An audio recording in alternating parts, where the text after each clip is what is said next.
Welcome to my slicing book. It's been a while, we haven't had any update on ICP. So in today's video, we're going to be giving you some updates. So keep watching. We're going to talk about dissolve delay, maturity representation, community fund, and then we're going to talk about interest. Many people have complained about interest, so we're going to get into that as well. So this video is going to have a lot of information. Keep watching so you can learn something new. See you in a little bit.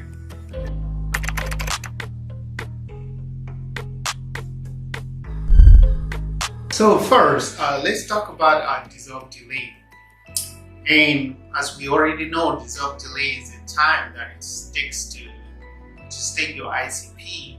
And once you turn it on, it is like the real time, how much longer you have until you can have your ICP back.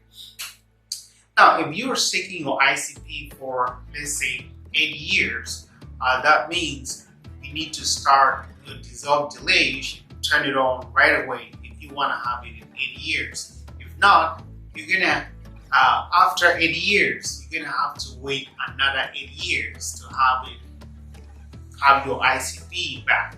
So if you want your ICP after a certain period of time, you need to turn on your dissolve delay immediately you start staking. If not, you're gonna wait much more longer. So you're gonna wait double. So if you have 4 years and you don't turn on your dissolve delay, after 4 years, you're gonna have to wait another 4 years to have your ICP back. So this is something we should pay attention to if we don't want to get things mixed up a little bit. Now, another update we want to talk about is the maturity representation. In the last video, we saw how the maturity is represented in percentage form in relation to the ICP stake. But we have a new update which represents the majority exactly in ICP form. So right here we see maturity right now. It's the ICP that you're gonna get, not percentage form. If we want to merge this maturity, do this 100%, what we get is 0.08 ICP, exactly the same as the maturity we have here, which is different from what we had before, where you had only a percentage of that. And then once you merge it, before you see the amount of ICP that you get. So that kind of simplified things a little bit for ICP stakers. Next, we want to talk about the community fund. Last time we made a video about the community fund, and we talked about how it is very risky if you just click on the community fund and then the ICP may be gone. So some updates have happened recently where if we look right here, we see a little difference in the way it is presented. So if you click on it, you have the option to join or not. And then we have more options, like if you want to get details on the community fund, we can click right here to know more about how the community fund works. So based on the information we got from the Affinity Forum, there are 4 phases in joining the community fund. Phase 1 is something that already happened with a lot of people who toggled into the community fund without knowing what happened, and we had made a video about it. And once you do that, you're already part of the community fund, and your neuron would take part in the business of the community fund.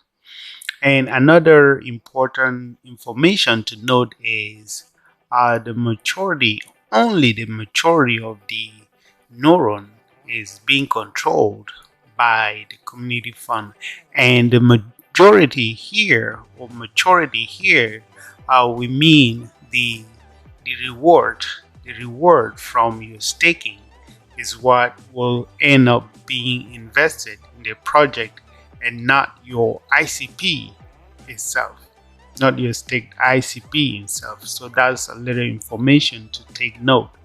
The second phase is the investment decision.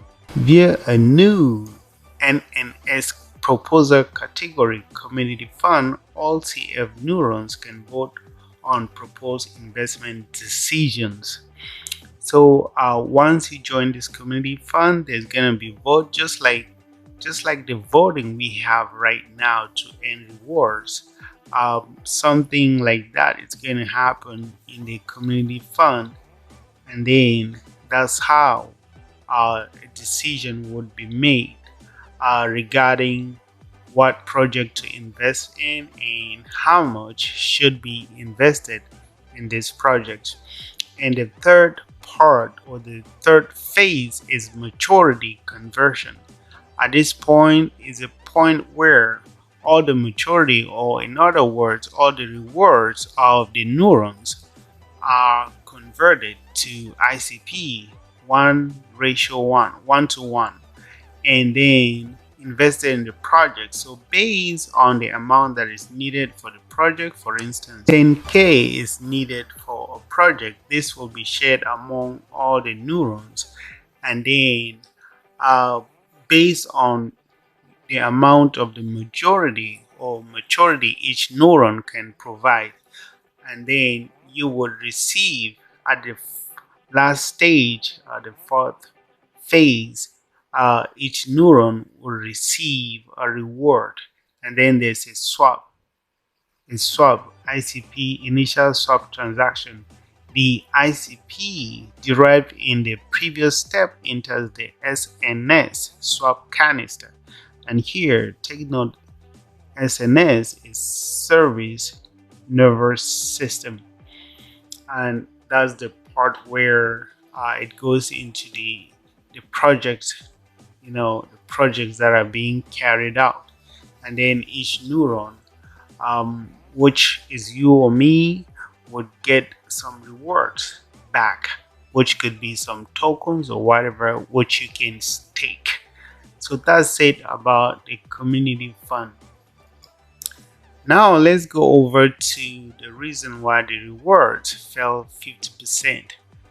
Based on information on this forum, again, we saw 5 issues mentioned here. 1. Every day there's a fixed amount of rewards. 2. Governance rewards counted for 20 times what other proposals did.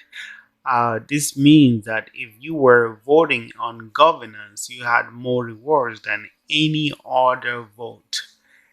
And not every neuron voted on governance. And like the fourth part is palm proposals were created to maximize 20 times win. So basically what happened was the governance rewards had more rewards. Governance voting had more rewards than every other rewards, and the people voting on this, they had a lot of rewards, which they no longer have now, which made a lot of people confused. And why do they not have these rewards anymore? Because there was an update in the system, and now governance rewards went back to being the same as other proposals. So that's why you won't get as much for voting for governance. And another thing to note is when we started to stake ICP, there were fewer people than now. So the more we have people staking ICP, I would assume that there will be less rewards per person. So that's it on this recent update on ICP staking.